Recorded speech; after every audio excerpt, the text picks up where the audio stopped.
تو ہمیں پتہ ہے کہ انڈیا جو ہے ہمیشہ سے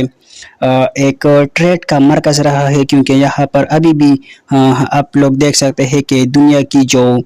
سب سے پاپولیٹڈ ایریا دوسرے نمبر پر تو وہ انڈیا ہے، موسٹ پاپولیٹڈ ایریا۔ تو اسی طریقے سے یہ پہلے بھی یہاں پر آبادی تھی تو بہت زیادہ تھی، تو مختلف قسم کے لوگ یہاں پر آتے تھے اور یہاں پر تجارت کرتے تھے، چیزیں یہاں لیتے بھی تھے اور یہاں پر بیچتے بھی تھے۔ تو اور یہ جو لینڈ تھی تو یہاں کے جو لوگ رہتے تھے تو یہاں وہ کسی بھی کلچر، کسی قسم کے لوگوں کو وہ منع نہیں کرتے تھے، تو پوری دنیا کے لوگ، مختلف قسم کے کلچر کے لوگ پوری دنیا سے یہاں پر آتے تھے اور ٹریڈ کرتے تھے۔ تو جس کی وجہ سے مختلف سویلائزیشن کے لوگ، مختلف کلچر کے لوگ یہاں پر رہنے لگے اور یہاں پر جمع ہوتے تھے۔ تو اسی لیے ہمیں یہاں پر اب انڈیا میں ہر کلچر کے لوگ یہاں پر پائے جاتے ہیں، ٹھیک ہے۔ تو مطلب کہ یہ جو ایریا تھی تو یہ ایک ملٹنگ پوائنٹ تھی، ملٹنگ پوٹ کی طرح تھی۔ ملٹنگ پوٹ کا مطلب یہ ہے کہ ہر قسم کے کلچر کے لوگ یہاں پر پائے جاتے ہیں، ہر زبان، ہر مذہب کے لوگ یہاں پر پائے جاتے ہیں تقریباً، ٹھیک ہے۔ تو اس سب کنٹیننٹ کی عرب کے ساتھ جو تھی تو یہ پرانے ٹائم میں بھی ایک دوسرے کے ساتھ وہ ٹریڈ کرتے تھے مختلف طریقوں سے، ٹھیک ہے۔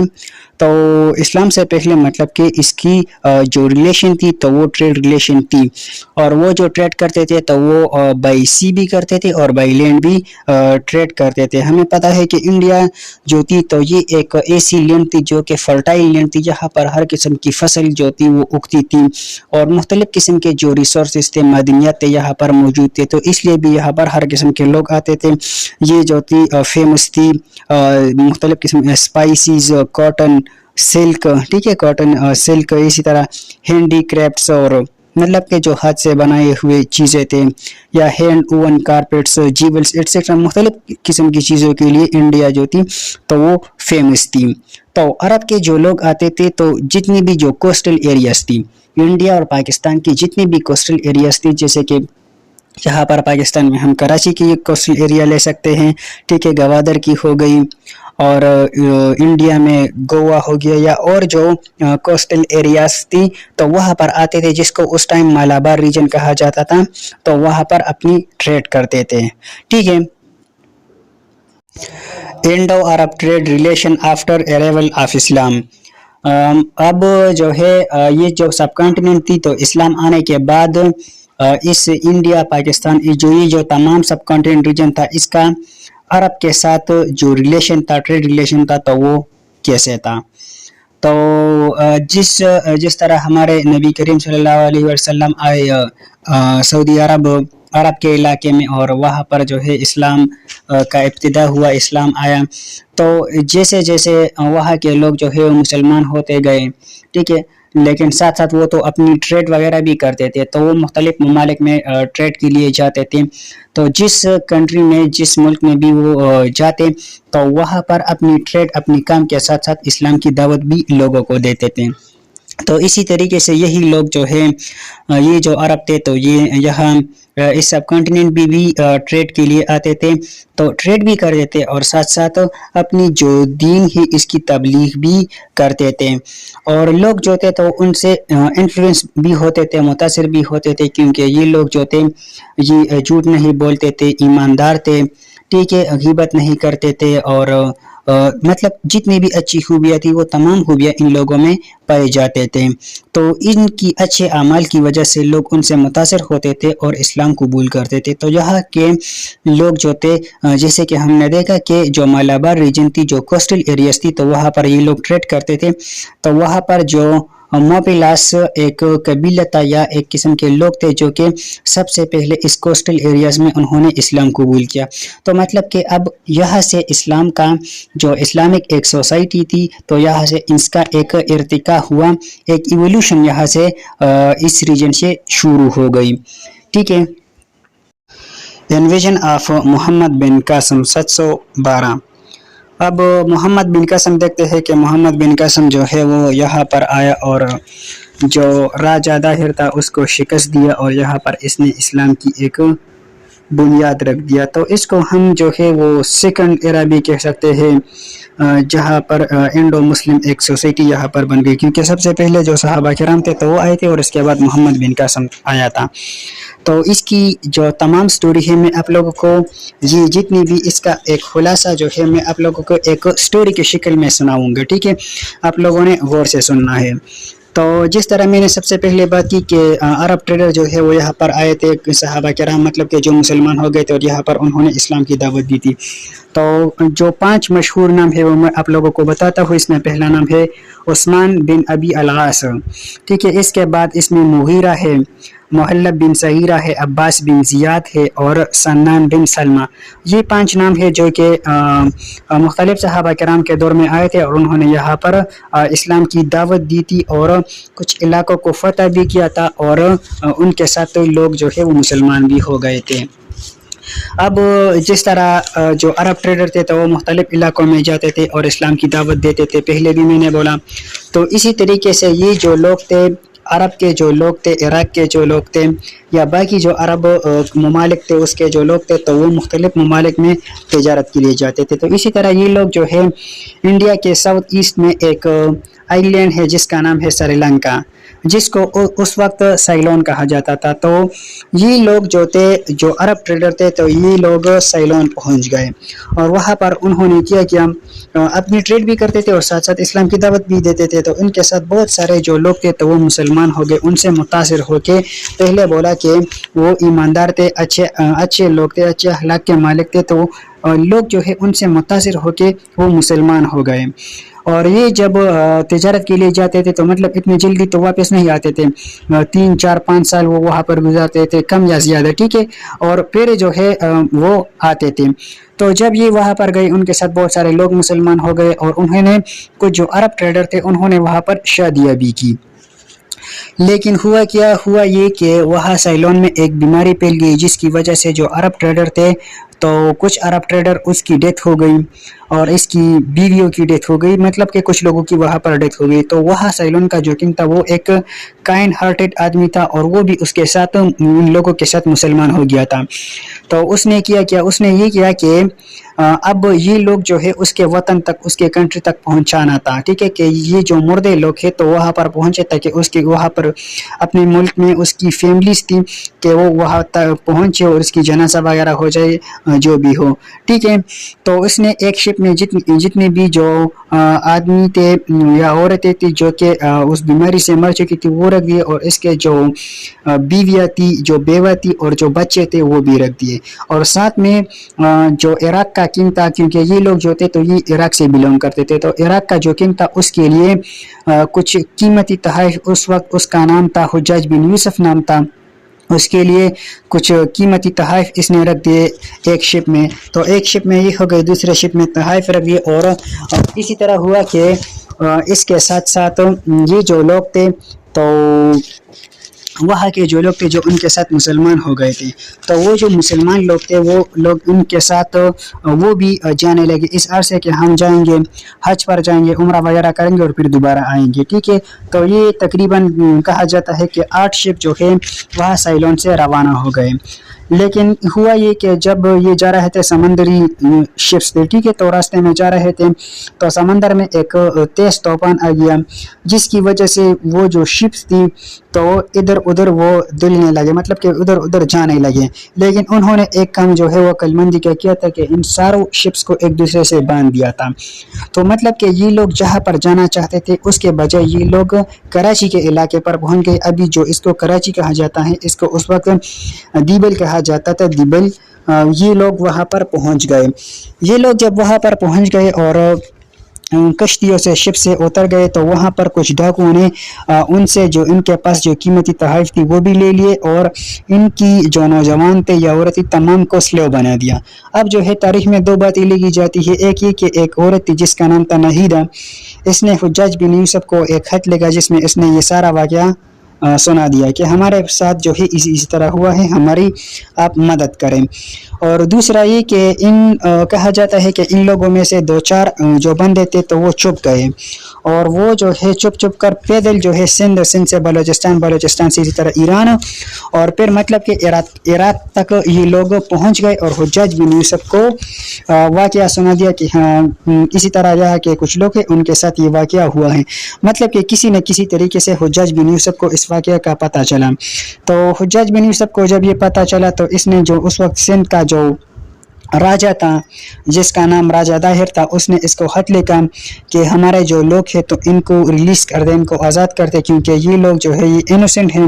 اور یہ حملہ وغیرہ نہیں کرنا چاہتے تھے آپ لوگوں پر، بلکہ صرف یہاں سے گزر رہے تھے، اور آپ لوگوں نے اس کو مطلب کہ جو لوگ ہیں انہوں نے ڈاکو ہے انہوں نے اس کو اس سے جو چیزیں ہیں وہ بھی لیے ہیں، ان کو سلیو بھی بنایا ہے، تو آپ یہ کام کریں۔ جس کے نتیجے میں جو کنگ تھا وہاں کا جو راجہ تھا، تو اس نے کہا کہ یہ جو چور ہے یا جو ڈاکو ہے وہ میرے کنٹرول میں نہیں ہے، اس نے مطلب کچھ بھی نہیں کیا، جس کی وجہ سے حجاج بن یوسف نے عبید اللہ ایک بندہ تھا جس نے اس کو یہاں سندھ کے علاقے پر بھیجا، اور ساتھ میں اس کو 1000 سپاہی بھی دیے اور 300 گھوڑے کے جا کے ان سے جنگ لڑا اور اپنی جو آدمی ہے جتنی بھی ان کو آزاد کر دے۔ لیکن یہاں کا جو راجہ تھا تو وہ ایک طاقتور آدمی تھا، ان کا بہت بڑا قلعہ تھا، آرمی بھی ان کے ساتھ بہت زیادہ تھی اور بہت سارے اسلحہ ساز و سامان اس کے پاس موجود تھا، تو اس کو ہرانا جو تھا تو وہ مشکل تھا۔ جہاں پر عبید اللہ نے جب یہاں پر حملہ کیا سندھ کے علاقے پر تو اس کو شکست ہو گئی۔ جو راجہ داہر تھا اس نے جو گھوڑے تھے وہ بھی ان سے لے لیے، ساز و سامان بھی لے لیے اور لوگوں کو قتل کر دیا۔ ساتھ میں جو عبید اللہ تھا ان کا جو سربراہ تھا، جرنیل تھا، اس کو بھی مارا۔ ٹھیک ہے، تو اس بات پر حجاج بن یوسف کو اور غصہ آیا اور اس نے اب کے بار کس کو بھیجا؟ محمد بن قاسم کو بھیجا۔ کہا جاتا ہے کہ اس ٹائم محمد بن قاسم کی جو عمر تھی تو وہ 17 سال تھی، اور اس کے ساتھ اب اس ٹائم اس کے پاس تو 1000 آرمی تھی، لیکن اس کے پاس 6000 آرمی تھی اور یہ یہاں پر آ گیا۔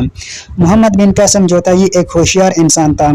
اور اس نے یہ جب یہاں پر پہنچا تو اس نے ایسا نہیں کیا کہ ڈائریکٹ اس نے ان لوگوں پر حملہ کیا، بلکہ سب سے پہلے اس نے اپنے لوگوں کو ادھر ادھر بھیجا کہ